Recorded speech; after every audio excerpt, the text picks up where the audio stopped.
Friday, the week before Thanksgiving, I was busy clearing the pending work from my desk. I was going to get this done by the end of the day if it killed me. My plan was to take a few days off next week, combining them with the holidays, and it would give me 9 straight days out of the office. I would kick back, take some time to sit on my ass, regroup, watch football, and eat turkey sandwiches with no interruptions. I'm called Don to most people. My mother calls me Donald. I don't like it, but what are you going to do? Calling me Donnie will get a pissed-off response. My ex called me that, and it makes me want to throw up now. I can still hear Janice's voice. Donnie, don't leave. It's not what it looks like. Donnie, please let me explain. It was what it looked like. She was screwing a coworker in my bed, and she got caught. I had that feeling that something had been going on for the last couple of months. In the first couple years of our relationship, we started out hot and heavy, but in the waning years, things drastically tapered off. She wanted to spend less and less time with me, and our sex life was down to nothing. When we first moved in, it had been 2 years. I know some are going to say that this was way too fast, and yeah, you're right, but there were no red flags. She was smart, funny, and a little cheeky, which I loved. Not only that, but she was stunningly beautiful. She was a natural brunette but had dyed her hair blonde. She had beautiful silky lips, an hourglass figure, and legs for days. I'll always remember my favorite outfit that she would wear. It was a one-piece outfit with a flower pattern. It showed off her smooth legs and an ample amount of cleavage. Now she was cold and distant, wearing only sweatpants and hoodies. She only showed the slightest bit of affection when she needed money or she couldn't pay her share of the rent that month. Even in those times, she would tease me with the thought of affection, but once she got what she wanted, there was not intimacy involved. I thank my lucky stars every day that I found out before we were married that she was cheating. Janice and I were to wed the next week. I walked away and never looked back. This episode with Janice made me take a hard look at myself. I let her walk all over me. I held Janice on a pedestal. I tried to change who I was just for her. She changed the way I dressed. We hung out with her friends, not mine. She told me time after time I was too nice to people. When any of my friends asked, I was always there for them. She tried to get me to learn the word no, but in my world, helping friends was second nature. What is that old saying? One good turn deserves another. Well, something along that line. Anyway, it comes to mind that if I ever needed anything, my friends would be right there for me. They all owe me for something, but I'm not the type to hold it over their head. At 5, I had filed the last folder and was rushing out the door with the crowd. It had been a hectic day, and I looked forward to a beer at the pub across the street. My friends and I were sitting at the bar and relaxing with a cold one. All in all, life was pretty good. We played a few racks of 8-ball and generally mingled and shot the S. I was back at the bar when Candy, one of the girls from the sales department, walked up with a smile on her face. It always gives me a chill up my spine when a salesman gives me that smile. Candy and I have known each other since she joined the company about 5 years ago. I'm the director of human resources and know all the employees. Candy and I rotate in different circles, but know each other. How can I describe her? Tall? Definitely, probably 5'10" at least. Slim? Yeah, but with curves and strategic alignment. A walking wet dream. Stylish? Like a model, correct to the last detail? Beautiful? Out of my league. Way out. Blonde? No way. Raven black. Hair loose, down to her wonderful heart-shaped ass. Lesbian? What? Yep, has a girlfriend. She swings from the other side of the plate. So that's Candy. She's good at her job. Real good. She could sell ice cubes to Eskimos. She's always at the top in her division and next in line for the director of sales position. Dawn, have you got a sec? I was wondering if I could talk to you for a minute. Her voice oozed sex appeal. Oh dang, here comes the sales pitch. Sure, Candy. Would you like a drink? Yes, I love one. Beer, please. She smiled as she sat down beside me. Shocker there. I'd have said Chardonnay or Merlot. I ordered and turned back to see where our conversation was going. So what is it you want to talk about? I queried. I have a small problem and I was wondering if you could help. She wasn't quite so confident now. I need a husband. Well, really a boyfriend. Her voice trailed off. Okay, I'll bite. What's the joke? What is this? Candid camera? Am I being punked? I asked, looking around the room. It really is no joke, Dawn. My parents are flying to Hawaii for a vacation, and they're stopping here next week to spend a couple of days with me for Thanksgiving. They want to meet my partner. I started to get the picture. And you told them you were living with a man. She was looking down now, afraid to look at my eyes. Why not just dress Vivian up like a guy? I said with sarcasm. Come on, Dawn. This isn't funny. If my dad found out about me, it would kill him. He'd have a freaking stroke, she said. Candy, this shit sounds like a bad situation comedy. I keep seeing old I Love Lucy reruns here. There is no way this is going to work unless your parents are complete morons. Why don't you just tell them the truth? Trust me, the truth will set you free, I told her. I just can't, she stuttered. Tears were forming in the corners of her eyes now. Great. Just wonderful. I was in the middle of a snow job and starting to feel like that Eskimo I mentioned earlier. I wish I could cry like women do.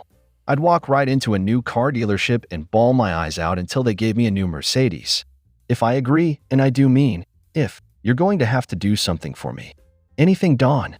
Anything. I would be so grateful. The smile was returning now. I want turkey, and lots of it. Yeah, and no giblets in the gravy. I hate giblets. Her face lit up like the sun. I think she was expecting me to ask for more. A lot more. Like maybe something really disgusting to her, like sex with a man. You won't be sorry, Dawn, I promise, she said, giving me a kiss on my forehead. I seriously doubt that. I'm already sorry, I said to myself. As she turned and hurried away, I called out, Candy, no marshmallows on the yams either. She waved back and rushed out the door. What is that word? It's right on the tip of my tongue. No, that's it. That's what I should have said. Well, so much for a peaceful, lazy week off. That turkey better be good. Damned good. The next morning I was trying to sleep through a hangover. I don't usually get drunk, but after Candy left, well, you know, it sunk in what kind of screwed up mess I was in for. I could hear bells ringing. God make them stop, please. Shit. I sat up. It was the doorbell. Who the hell could be ruining my day at this hour? It was barely noon. Candy? What the hell are you doing here? Candy was standing on my doorstep with 4 large suitcases. Are you going to ask me in? She asked. I stood there in my underwear, shading my eyes, trying to figure out what the hell was happening. It was too hard, screw it. I left the door open and walked back to my bedroom, scratching my ass as I walked. Dawn, I hate to bother you. Where are the cleaning supplies? Candy whispered. Kitchen sink, I grumbled. 15 minutes later, Dawn, do you have a broom? Pantry door, 5 minutes, dustpan. Entertainment center, 2 minutes, Windex. Wall safe, behind the Rembrandt. It was obvious there would be no peace. I crawled to the bathroom and rummaged through the old prescription bottles and found some old Vicodin the dentist had given me for pain. I took 2. 15 minutes later, I was mowing the lawn. My iPod was at full volume, and I had a smile that wrapped almost all the way around my head. I laughed to myself about doing yard work in November. That's SoCal for you. I'm sure we'd have another green Christmas. Bad things were coming. Bad things indeed. Less than a day after talking to Candy, I had a drug and alcohol problem. But my yard looked good. I assumed Candy had come early to get things clean for her parents' visit. I'm no slob, but a bachelor just doesn't clean the same as a woman. I also figured that Candy had moved in. By the size and number of bags she had brought with her, she intended to be here the entire week. Candy had been a busy girl. The house looked like somebody else lived there. By then, I had sweated the hangover away and the drugs were worn off. I walked into the kitchen to get a bottle of water. Candy was bent at the waist cleaning the refrigerator. Her perfect bottom and those short shorts was almost more than I could take right then. Oh Lord, what have I done to deserve this? A cold shower, that's what I needed right then. I had to get my mind off Candy. Without the bottle of water, I headed for my bedroom. Goddamn, I had been invaded. All of her things were in my room. We would have to talk about this after my shower. The water was as cold as I could stand. My body was freezing to cool myself off. It didn't work. I changed tactics and turned the tap to hot. I may as well face facts that this was a bad idea and I was going to be visually tortured for as long as Candy was staying in my house. I had no more than lathered up when I heard her. Dawn, I'm going to run to the store. Do you need anything while I'm out? She asked.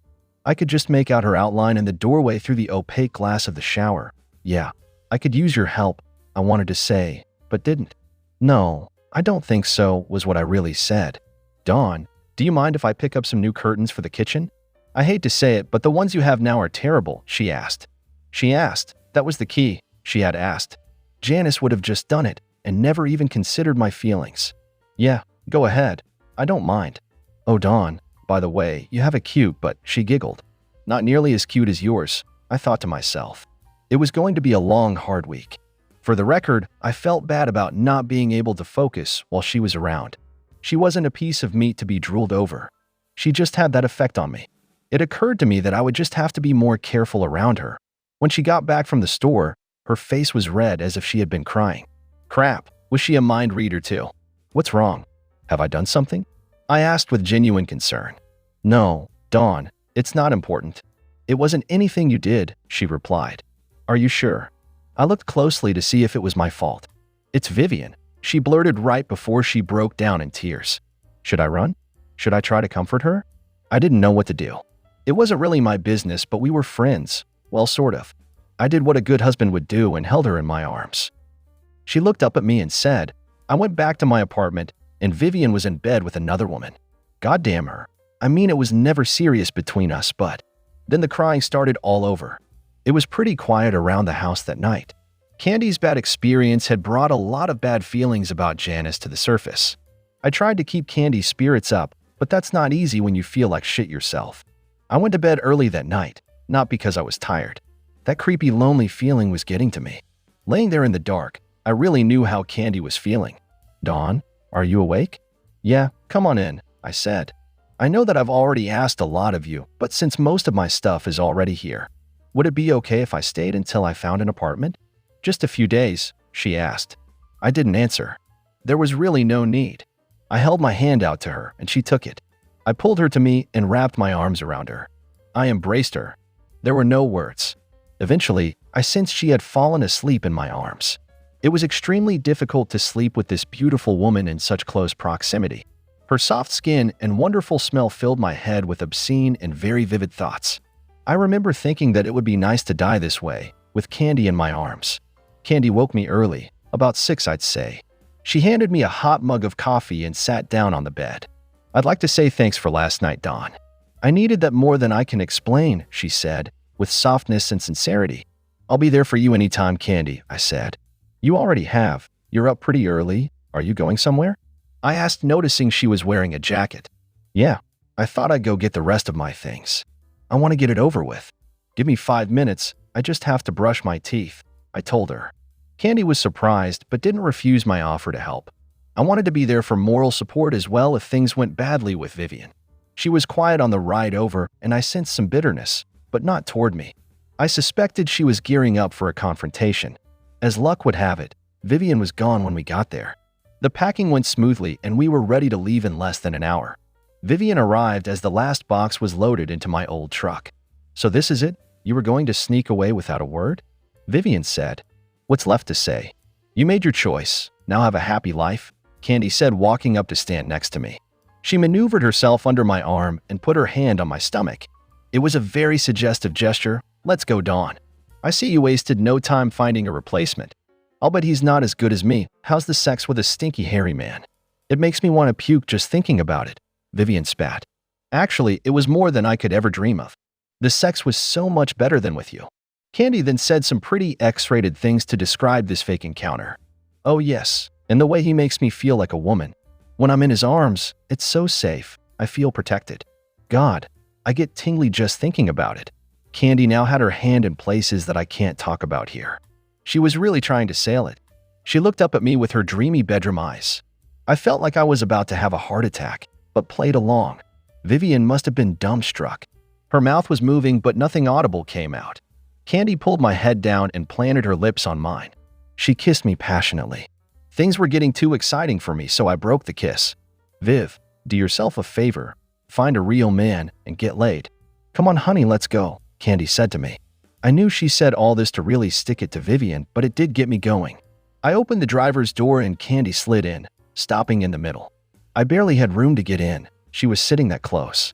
Vivian's mouth was still moving, but she hadn't uttered a single word as we drove off down the street.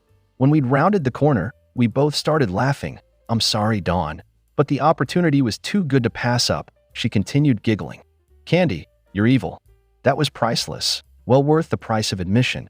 I'm starving. Let's get something to eat. Sex always makes me hungry, she laughed. We'd unloaded all of Candy's things by noon. It had been a hell of a morning. Candy seemed to be over Vivian already. She was humming and singing as she continued the makeover of my house. Later, we ate and watched football on TV. Candy seemed to enjoy the game more than me. I hadn't pictured her as a sports fan. For quite some time after the game, we talked and really got to know each other on a more personal level. Candy, I found to be a genuine down-to-earth sort. far from the high-maintenance type that I'd imagined. I was feeling very comfortable being around her. We clicked together. I found myself wanting her, and not in just sexual terms. Candy was yawning. We both decided it was time for bed. After a shower, I crawled into my bed. Candy came in carrying her pillow. "Dawn, I've been thinking.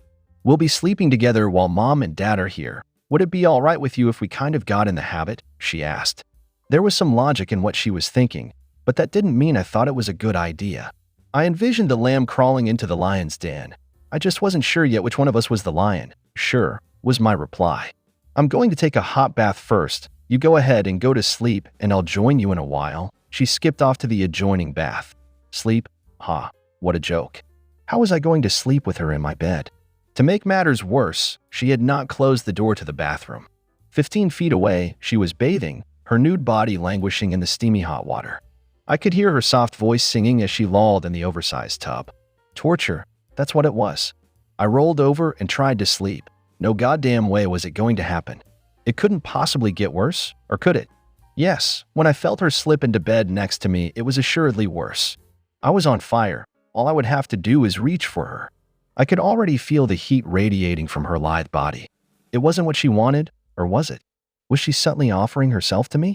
Dang, I was going insane. As you might have guessed by now, the entire night was a slow burning, never-ending hell. I wanted to make a move, so badly, but I didn't.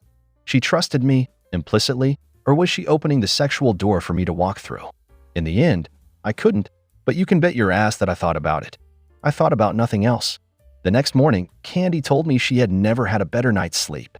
I didn't bother telling her that I had slept like an insomniac in a church bell tower. I wasn't sure how I was going to stand 5 more days like this. The lack of sleep was chipping away at me. Being near Candy was becoming increasingly difficult. I did something that day I swore to myself I'd never do in a million years. I cleaned out my garage. It was hard, dirty work, but it was something that I could do with little brain power. I had damn little of that left. My sleepless night yearning for Candy had put doubts in my head about her feelings for me. How could she possibly be interested in a nobody like me? I spent the entire day cleaning and rearranging. I was a zombie when I came back in the house that evening. The house smelled wonderful. Candy must be in the kitchen cooking. I headed straight for the bedroom. A shower was definitely in order. A hot shower, and then I planned to jump into bed. If I was lucky, I'd be asleep before Candy even realized I was in the house. My sorry ass was dragging as I stripped down in my walk-in closet. Without another thought, I hit the bathroom, peed, jumped into the shower, and almost fell asleep under the shower head. As I dried myself, I thought of how wonderful a good night's sleep would be. "Dinner is in the oven," I heard Candy say. Jesus, I realized all too late. She was in the bathtub and had been since I'd come in. It was surreal. I stood there, naked, staring. How could I have not noticed? I was too stunned to even try to cover myself. And why bother now? I'd been there for at least 10 minutes. Candy didn't seem fazed at all. She wasn't the least bit embarrassed. I tried to act cool, that is, until I saw Candy in the tub. Another fine mess. Why, Lord, why? Screw it. I didn't apologize. After all, she could have said something earlier or at least closed the door. Candy rose from the water and stepped out of the tub. Is it possible that she was again trying to open the sexual door? She took my towel and began to dry herself. "You must be exhausted. You've been at it all day.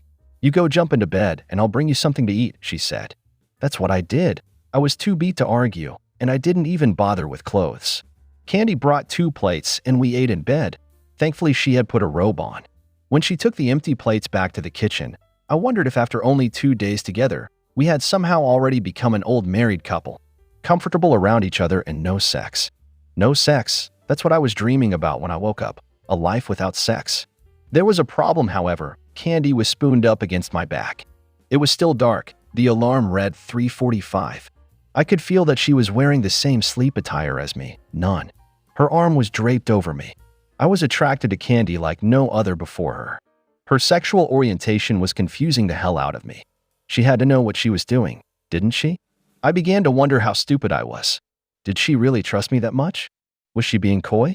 Maybe I had to make the first move. With all the willpower I had, I shoved all those thoughts away and fell back to sleep. When I woke up, I knew I had to get out of the bed quickly. If we were going to have a sexual encounter, I wanted there to be no mistake on either part. We both needed to know exactly what was going on. While Candy slept, I thought about how things were going. Tonight would be the night. One way or the other, I would make my intentions clear to her.